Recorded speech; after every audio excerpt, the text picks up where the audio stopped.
There will be low water and there will be high solute. तो इसका मतलब इस कंडीशन में किस हार्मोन का मसला है? एडीएच। ऐसा कंडीशन जिसमें पेशेंट के अंदर एडीएच का फंक्शन खराब हो, उस कंडीशन या उस डिजीज को कहते हैं diabetes insipidus. This condition is called diabetes insipidus. Diabetes का मतलब होता है डायूरेसिस, ज्यादा यूरिन होगा, और इंसिपिडस का मतलब कि डिफेक्टिव एडीएच प्रॉब्लम। क्लियर है? एडीएच का काम था रिटेंशन ऑफ वाटर। तो ब्रेन इंजरी हुई है पेशेंट को, शायद हाइपोथैलेमस में सुप्रा ऑप्टिक न्यूक्लियस डैमेज हो। अगर वहां से एडीएच ना आ जाए तो वो वाटर रिटेंशन नहीं करेगा, तो बाहर यूरिन ज्यादा आ जाएगा और सल्यूट लेवल क्या हो जाएगा? बढ़ जाएगा। तो that is called diabetes insipidus. इसकी ड्रग ऑफ चॉइस अगर आज एग्जाम में आप लोगों ने लिखना है डेस्मोप्रेसिन। क्या देते हैं? Desmopressin acetate. एड्स को कहते हैं एडीएच एनालॉग। एडीएच एनालॉग का मतलब कि this drug act similar like ADH. हमारे पास एडीएच अपनी ओरिजिनल शक्ल में ड्रग में नहीं है, लेकिन हम एडीएच जैसा ड्रग दे सकते हैं, और उसका नाम क्या है? डेस्मोप्रेसिन एसीटेट उसका नाम है। क्लियर है जी? अब यहाँ पे दो मजीद पॉइंट की तरफ आते हैं। फिजियोलॉजी में जो क्वेश्चन है वो ये है कि ADH use which messenger system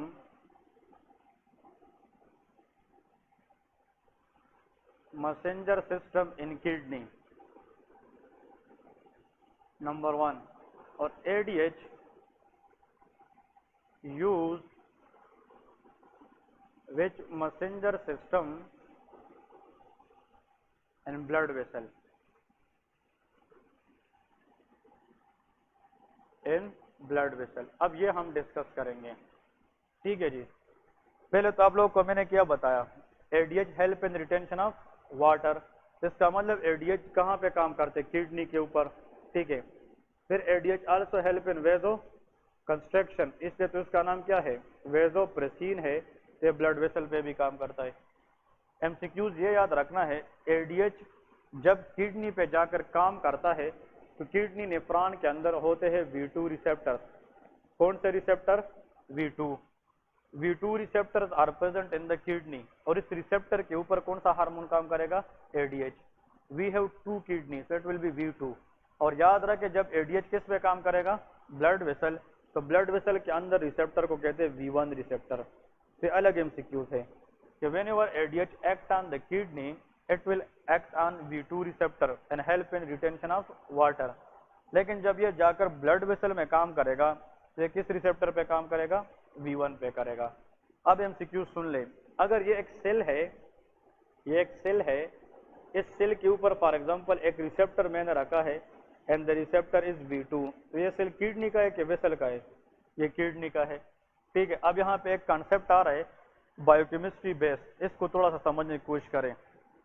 pharmacology वाले कहते हैं या मेडिसिन वाले कि anything which come from outside and attach to the receptor on the cell, चाहे वो हार्मोन हो, चाहे वो टॉक्सिन हो, चाहे वो ड्रग हो, चाहे जो भी हो, लेकिन कोई भी चीज जो बाहर से आकर सेल पे क्या किसको अटैच हो जाए? रिसेप्टर को, उसको हम कहते हैं फर्स्ट मैसेंजर। इसको हम क्या कहते हैं? First messenger. इसलिए कि पहला जो मैसेज लाने वाला बंदा है वो क्या है? एडीएच है। इस सेल को तो पहले कुछ पता नहीं था, ये तो रेस्ट कर रहा था। अब अगर इसको कोई हिट करेगा तो वो बंदा मैसेज लाएगा ना। अब घर में बैठे हैं, कोई बंदा आएगा तो आपको खबर देगा ना। तो पहला जो बंदा आएगा वो कौन सा मैसेंजर होगा? फर्स्ट मैसेंजर होगा। First messenger is ADH. It will act on which receptor? V2। और जब ये V2 को एक्टिवेट करे तो V2 receptor activation can leads to stimulation of which messenger? Second messenger. और सेकंड मैसेंजर सेल में होगा कि सेल से बाहर होगा? ये सेल में होता है। और सेल में सेकंड मैसेंजर मुख्तलिफ होते हैं। For example CAMP stand for cyclic AMP. Cyclic AMP cell में पहले से इनएक्टिव होता है। ये तब एक्टिवेट होता है जब इसको रिसेप्टर जगाए, जब जाग जाए और आप सेल से काम करवाए। जब तक हम सेकंड मैसेंजर को एक्टिवेट ना करें तब तक हम सेल से काम नहीं ले सकते। तो किसी भी सेल से काम लेना, एमसीक्यू सुन ले, किसी भी सेल से काम लेने का मतलब यह है कि पहला फर्स्ट मैसेंजर आना चाहिए, उसकी अटैचमेंट पे क्या चीज एक्टिवेट होना चाहिए, सेकंड मैसेंजर।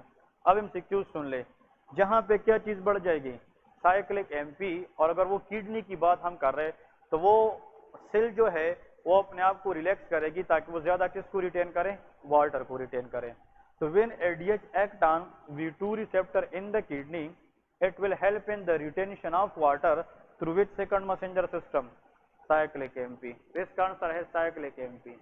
ये फर्स्ट मैसेंजर है कि सेकंड है, सेकंड मैसेंजर। ये एमसीक्यूज है, what is the second messenger for ADH in the kidney, answer है साइक्लिक एएमपी। लेकिन अगर क्वेश्चन ये आ जाए what is the receptor for ADH in the kidney, answer is V2 receptor. Receptor messenger में फर्क है, ठीक है, messenger is cyclic MP but receptor is V2। Next question, अगर फॉर एग्जांपल हम ऐसा करें, देखें अगर ये एक सेल है, अच्छा जी ये मैंने मसल सेल लिया है, कौन सा सेल लिया है, मसल सेल। इस पे जनाब एक रिसेप्टर है that is called V1 receptor. तो V1 रिसेप्टर कहाँ पे होते हैं, ब्लड वेसल्स में। ब्लड वेसल की कितनी लेयर है, 3, एडवेंटिशिया, ट्यूनिका मीडिया एंड एंटीमा।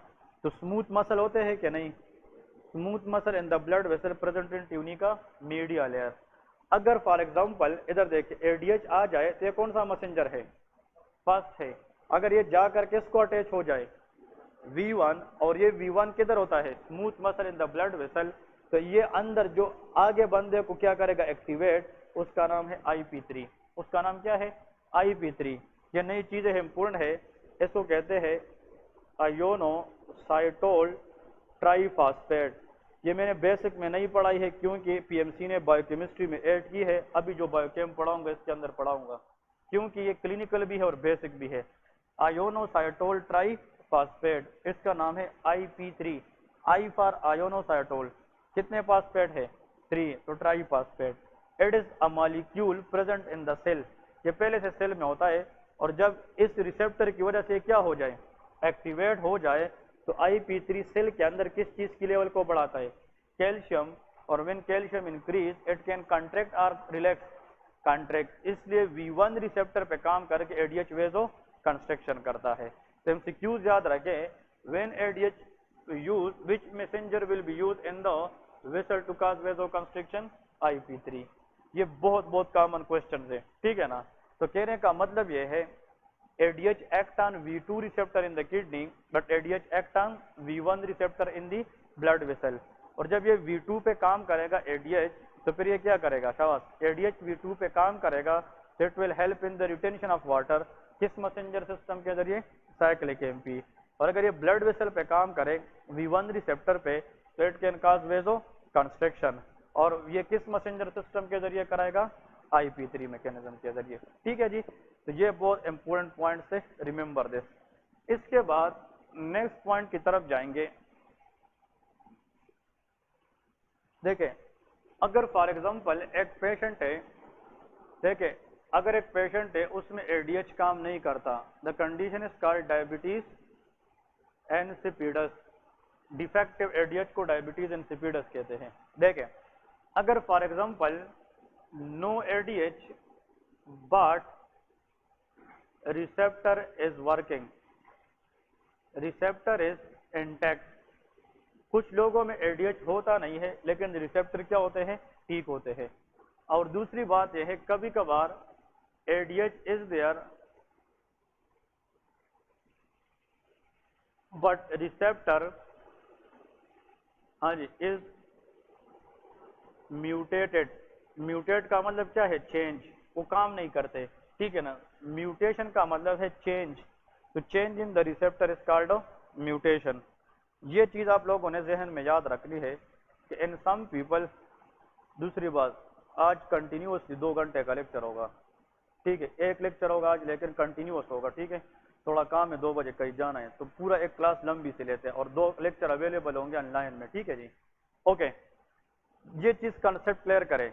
अगर फॉर एग्जांपल एक पेशेंट है उसके ब्लड में एडीएच नहीं है लेकिन उसका रिसेप्टर हो ठीक है, अगर एडीएच है लेकिन रिसेप्टर खराब है, तो दोनों कंडीशन में काम हो नहीं होगा, दोनों को हम क्या कहेंगे, डायबिटीज।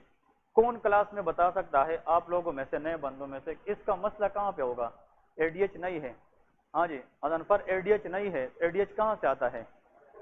हाइपोथैलेमस। तो ये सेंट्रल प्रॉब्लम है, सेंट्रल नर्वस सिस्टम का मसला है, लेकिन किडनी क्या है? ठीक है।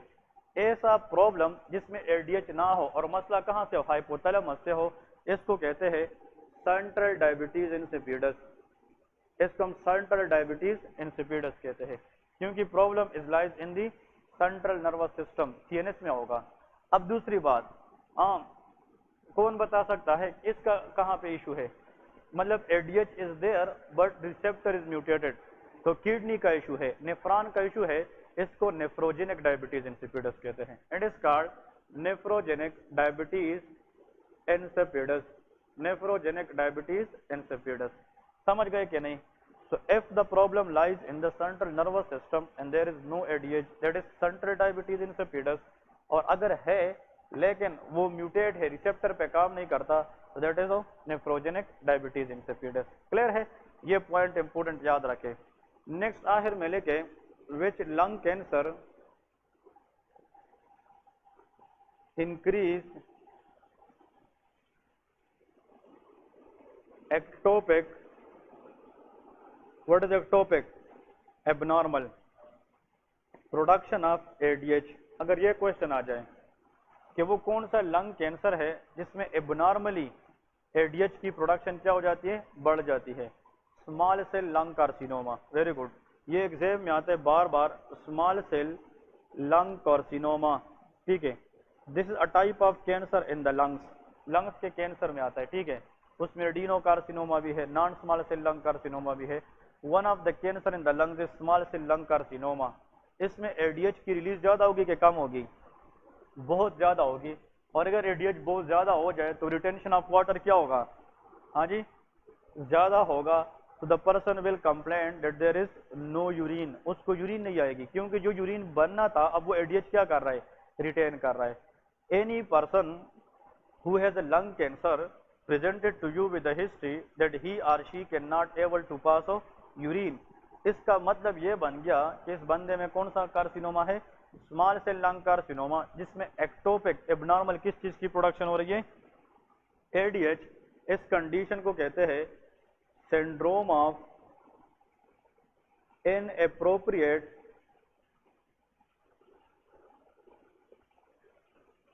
Anti diuretic hormone, and that is called SIADH। Clear है? इसको डॉक्टर सियाद कहते हैं। ठीक है ना? हाँ, सियाद। ठीक है, SIADH syndrome of inappropriate anti diuretic hormone. ये जो एंटी डाययूरेटिक हार्मोन है जिसकी एक्टोपिक प्रोडक्शन हो रही है, कहाँ से? Small cell lung carcinoma. It is appropriate और इनएप्रोप्रिएट? इनएप्रोप्रिएट गलत है, इसका नाम SIADH है। So this is was just about the ADH and their clinical relevant pathology। ये पॉइंट याद रखना है। इसमें हमारे पास क्या होता है? देखें, which of the following occur in SIADH? Number 1, absolute hyponatremia। What is hyponatremia? Decreased sodium level। और एक होता है dilutional hyponatremia. What is the difference between this two? Anyone? हाँ शहजाद, आंसर क्या हो सकता है दोनों में? SIADH पेशेंट है, उसमें सोडियम का लेवल कम हो जाता है। वजह एब्सोल्यूट हाइपोनेट्रीमिया है कि डाइल्यूशनल हाइपोनेट्रीमिया है? डाइल्यूशनल। SIADH में what happen to the ADH level? Ectopically produce ज्यादा, तो रिटेंशन ऑफ वाटर बहुत ज्यादा, तो फ्लूइड लेवल सल्यूट पे क्या हो जाएंगी? ज्यादा, and that solute will be diluted in that fluid. It is called dilutional hyponatraemia.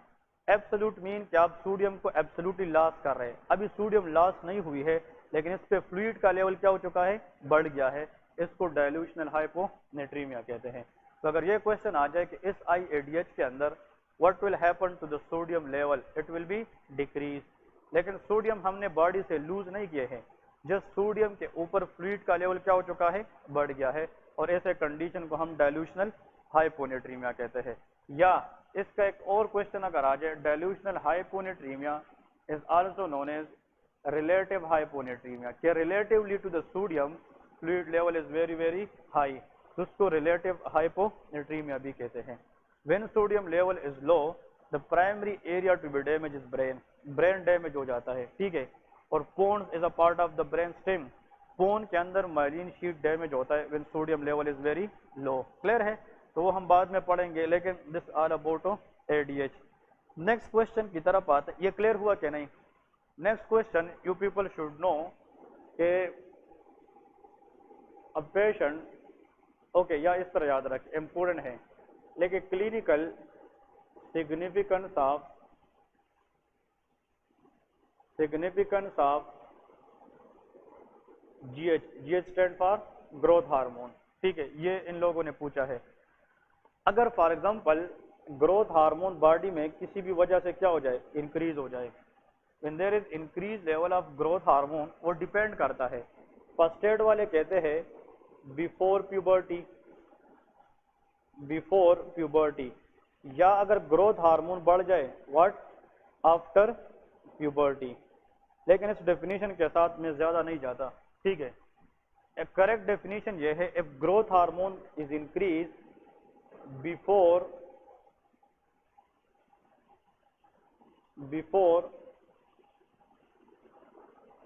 Fusion of growth cartilage, bone के अंदर एक कार्टिलेज होता है जिसको क्या कहते हैं, ग्रोथ कार्टिलेज, और वो लेंथ वाइज बोन की ग्रोथ में हेल्प करती है। ये डिपेंड करता है जेनेटिक्स पे, लेकिन 22 से लेकर 24 साल के उम्र में ये कार्टिलेज क्या हो जाती है, ये क्लोज हो जाती है। इसके बाद इंसान की लेंथ वाइज ग्रोथ नहीं होती। क्लियर है, लेकिन और आप इसमें लेके आफ्टर फ्यूजन, मैं पूरा सेंटेंस फिर नहीं लिखता, आफ्टर फ्यूजन से मुराद आफ्टर 24 आवर। तो देखिए, अगर एक बंदा है वो 16 ईयर का है, तो वो प्यूबर्टी में है कि नहीं? 16 year is puberty, 17 year is puberty, 18 year is puberty, but still cartilage is not fuse. तो करेक्ट डेफिनेशन ये है कि अगर ग्रोथ हार्मोन बढ़ जाए 22 या 24 आवर से पहले पहले, या 22-24 ईयर्स के बाद, ऐसा ग्रोथ हार्मोन का बढ़ना जिसमें अभी तक फ्यूजन नहीं हुई हो, the condition is called gigantism. इसको क्या कहते हैं, जाइगेंटिज्म। जाइगेंटिज्म बंदे जब भी आते हैं तो उसमें लेंथ वाइज ग्रोथ होगी कि वेट वाइज? लेंथ वाइज, क्योंकि अभी ग्रोथ कार्टिलेज काम कर रहा है, तो ये लोग 7.5 फीट में सर आते हैं, ठीक है, 7.5 इस तरह के आते हैं। और इन लोगों की जो आर्म स्पेन है, आर्म साइज है, वो नॉर्मल लोगों की बजाय डबल से भी ज्यादा होती है, ठीक है। इसको जाइगेंटिज्म कहते हैं। अगर ग्रोथ हार्मोन बढ़ जाए इस फ्यूजन के बाद, तो फिर लेंथ वाइज ग्रोथ होगी कि वेट वाइज ग्रोथ होगी? Weight wise. इसको एक्रोमेगेली कहते हैं, दैट इज कॉल्ड एक्रोमेगेली, ठीक है। सो एक्रोमेगेली और gigantism both are the pathological condition where growth hormone is very high. इन दोनों के अंदर ग्रोथ हार्मोन बढ़ जाती है। अब ऐसा ग्रोथ हार्मोन का बढ़ना जो फ्यूजन से पहले हो वो जाइगेंटिज्म है, और अगर बाद में हो तो इसको हम क्या कहते हैं, एक्रोमेगेली। नेक्स्ट एमसीक्यूज लेके, which nerve is mainly compressed in acromegaly patient? Acromegaly patient important है एनाटॉमी के लिए। देखे, बहुत से लोग आते हैं एक्रोमेगेली में। देखे, अगर ये स्कल बोन है, ये तो और मजीद बढ़ता नहीं है, तो वेट वाइज का मतलब ये है कि अगर ये वेट वाइज बढ़ेगा तो ये फ्रंटल बोन बाहर की तरफ आता है। इसको कहते हैं फ्रंटल बोसिंग। इसका कहते हैं फ्रंटल बोन बोसिंग, बाहर की तरफ आता है। इन लोगों की जो फेशियल अपीयरेंस है, इसको चिपमंक फेसेस कहते हैं, मतलब एबनॉर्मल बन जाती है। और इन लोगों की जो हड्डियां है वो थिक हो जाती है, क्योंकि अभी ग्रोथ कौन सी डायरेक्शन में है, वेट वाइज। और अगर ये रेस्ट वाला बोन वेट वाइज बढ़ जाए, इस रेस्ट के अंदर एक सुराख है, इसको कहते हैं कार्पल टनल। इसका कहते हैं कार्पल टनल। तो उस टनल को प्रेशराइज करके इसके अंदर जो नर्व है उसको कंप्रेस कर सकती है, and that is median nerve. वो कौन सी नर्व है, median nerve. We will study radial nerve, median nerve and ulnar nerve, musculocutaneous nerve, ये हम पढ़ेंगे अपर लिम्ब में। लेकिन इन दिस कार्पल बोन, इस कलाई के अंदर एक नर्व पास होती है हाथ की तरफ, उस नर्व का नाम है मीडियन नर्व। और अगर बोन वेट वाइज बढ़ जाए तो उस टनल को कंप्रेस कर सकती है and that will lead to carpal tunnel syndrome. तो which nerve will be compress? Median nerve. और अगर मीडियन नर्व ट्रैप हो जाए कार्पल टनल के अंदर तो उस डिजीज का नाम क्या है? Carpel tunnel syndrome. For simply it is called CTS। इसको क्या कहते हैं? CTS। क्लियर है? ओके। अल्नर नर्व भी यहां से गुजरती है, लेकिन ulnar nerve is passes from that tunnel, वो टनल से ऊपर जाती है, लेकिन टनल के अंदर से जो नर्व जाती है that is called median nerve. Okay. Gigantism के लोग जो आते हैं वो हमेशा हाइट से क्या होते हैं? लंबे होते हैं, लेकिन ये लोग हाइट में नॉर्मल होते हैं। फिर इन लोगों में कार्पल टनल के चांसेस नहीं होते, इन लोगों में कार्पल टनल के चांसेस ज्यादा होते हैं। नेक्स्ट क्वेश्चन, दोनों में ग्रोथ हार्मोन ज्यादा होता है, लेकिन इस बंदे में अगर ग्रोथ हार्मोन ज्यादा हो जाए या इसमें, तो ज्यादा ग्रोथ हार्मोन तो इसमें बोन के ऊपर लगेगा ना, क्योंकि वो बोन को बढ़ाने की कोशिश करते हैं, लेकिन इसमें ज्यादा ग्रोथ हार्मोन बोन पे काम नहीं करेंगे, क्योंकि इसमें लेंथ वाइज ग्रोथ नहीं होगी। तो ग्रोथ हार्मोन का दूसरा काम यह है, growth hormone is increase glucose level. ये एमसीक्यू याद रखे बॉडी में, ठीक है, कि ग्रोथ हार्मोन इंक्रीज करता है ग्लूकोज लेवल को, और when access glucose is high in the body it is called diabetogenic hormone. इसको क्या कहते हैं? Diabetogenic hormone. तो हाइपरग्लाइसीमिया कराता है, और अगर हाइपरग्लाइसीमिया होती रहे, glucose level is increases with the time, the patient में गेट डायबिटीज। तो एक्रोमेगेली पेशेंट को डायबिटीज के चांसेस भी ज्यादा होते हैं। इसका वजह यह है कि this growth hormone decrease insulin sensitivity, ये इंसुलिन की काम को कम करता है और इंक्रीज करती है किस चीज को? ग्लूकोज को। तो अगर जी ओके, ये टाइप 2 कराता है क्योंकि ये फैट सेल को प्रोमोट भी करते हैं, ठीक है ना, और fat does not want to act insulin on the cell. अगर इंसुलिन कंप्लीटली एब्सेंट है वो तो टाइप 1 है, वो तो फिर कहाँ का मसला है? Beta cells of pancreas. अगर इंसुलिन है लेकिन वो रिसेप्टर पे काम ना करे, उसको टाइप 2 कहते हैं। तो acromegaly patient has a risk for type 2 diabetes mellitus. The reason is growth hormone itself is diabetogenic in nature because it increase the glucose level in the body. Clear है? So this is what all about for gigantism and acromegaly. gigantism और acromegaly दोनों में हम treatment क्या करेंगे? देखें, सबसे पहले तो अंडरलाइंग काज को ट्रीट करते हैं, भाई ये बढ़ क्यों गया है? Why there is increase growth hormone. तो growth hormone pituitary gland tumour में हो सकती है क्या? नहीं। पिट्यूटरी ग्लैंड ट्यूमर है, उसमें हर एक हार्मोन की रिलीज क्या हो जाती है? बढ़ जाती है। जब तक ट्यूमर को हम ट्रीट ना करें तब तक हम कंडीशन को ट्रीट नहीं कर सकते, अंडरलाइंग काज। लेकिन अगर ड्रग ऑफ द चॉइस आ जाए एक्रोमेगेली के लिए, specially drug of choice acromegaly में आ जाए, आप लोगों ने लिखना है अक्टीरियोटाइड। क्या चीज लिखना है? Octreotide. This a very very important MCQs. Octreotide is a drug which has a potential inhibition on the growth hormone release। ये जाकर ये सोमेटोस्टेटिन एनालॉग है, इसको हम क्या कहते हैं? Somatostatin analog. ये हर एक चीज को स्टेटिक बनाता है, ये हर एक चीज की रिलीज को क्या करता है? कम करता है। तो अक्टीरियोटाइड कल हम एसोफेजियल वेरिसिस में पढ़ चुके थे, it can cause oesophageal when construction. ये वेजो कंस्ट्रक्शन भी करता है, लेकिन same drug also inhibit the release of growth hormone from the pituitary gland. और एक्रोमेगेली में हमेशा क्या चीज बढ़ती है? Growth hormone. तो हमारा टारगेट भी ये है कि कोई ऐसा ड्रग दे दे जिससे हम ग्रोथ हार्मोन की लेवल को क्या करें? कम। तो the potent inhibitor of growth hormone from pituitary gland answer is octreotide. Octreotide will be the end of the session. A popular MCQ question in any exam.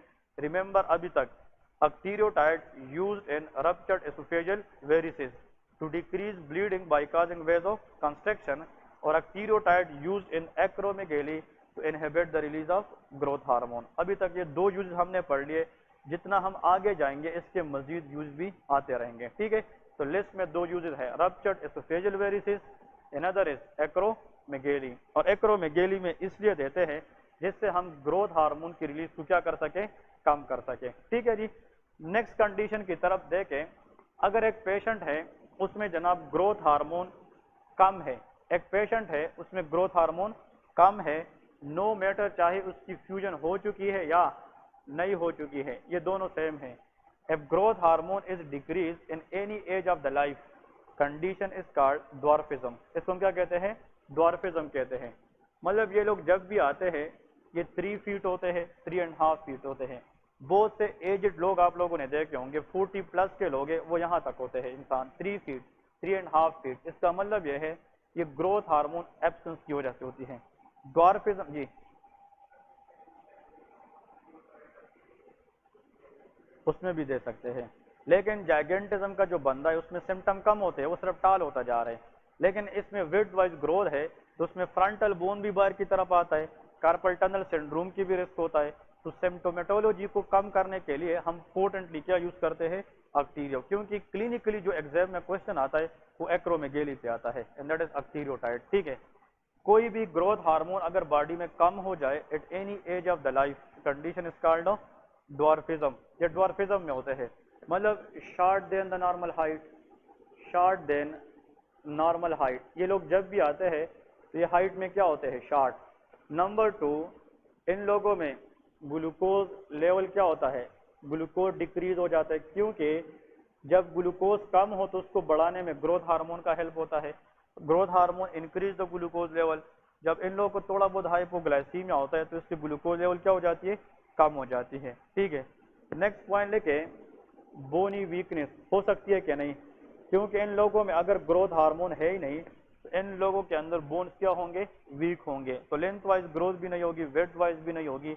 Overall bone की जो density है, बोनी mass density, वो क्या हो जाती है? Week हो जाती है, जिससे इन लोगों में पैथोलॉजिकल फ्रैक्चर के चांसेस भी बढ़ सकते हैं। तो मतलब ये लोग जब भी आते हैं ये शार्ट ही होते हैं, बहुत शार्ट होते हैं, और देन द नॉर्मल हाइट बहुत बहुत कम होते हैं। Decrease growth hormone is called dwarfism. तो दो चीजें याद रखें, इंक्रीज ग्रोथ हार्मोन पे एमसीक्यूज आती है।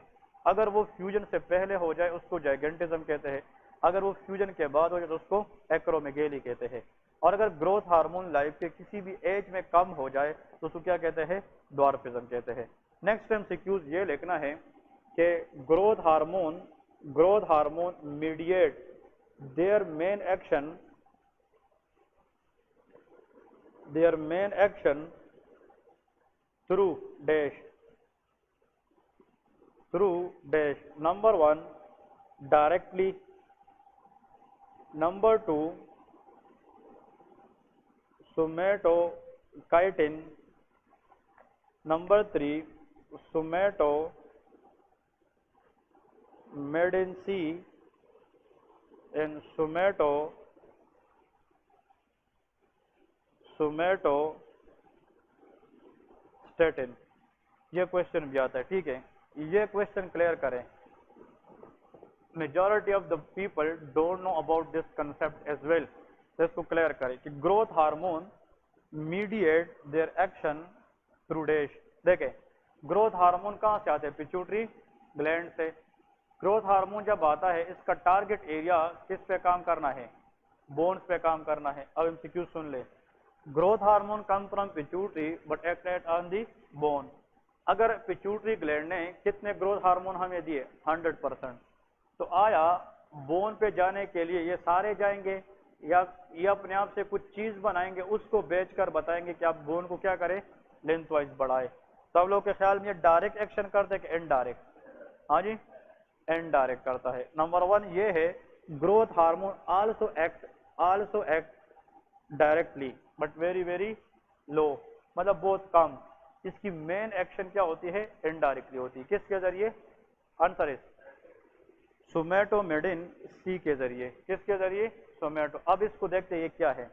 जब ग्रोथ हार्मोन बनती है पिट्यूटरी ग्लैंड के अंदर, सुन ले, तो ब्लड के जरिए ये हार्मोन लीवर में चला जाता है। किधर चला जाता है?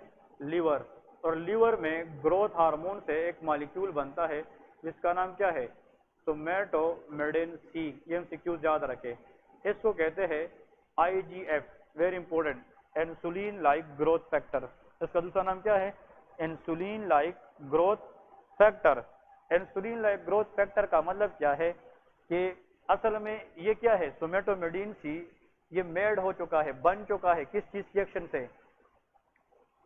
हाँ जी, हाँ बताए। सोमेटोमिडीन, मीडिन मीन मेड, ये बन गया है मेड इन लीवर, लेकिन किससे बन गया है? Growth hormone. तो सोमेटोमिडीन सी ये दूसरी शक्ल है किस चीज की? ग्रोथ हार्मोन की। ये है ही ग्रोथ हार्मोन, लेकिन इसकी दूसरी शक्ल है। और ग्रोथ हार्मोन का काम ग्लूकोज को क्या करना है? बढ़ाना है। और जब ग्लूकोज बढ़ेगा तो इंसुलिन भी क्या होगा? बढ़ेगा, ताकि उसको क्या करे? काम। तो ग्रोथ हार्मोन जितना काम करे वो इंसुलिन को बढ़ाता है कि काम करता है? इसलिए इसका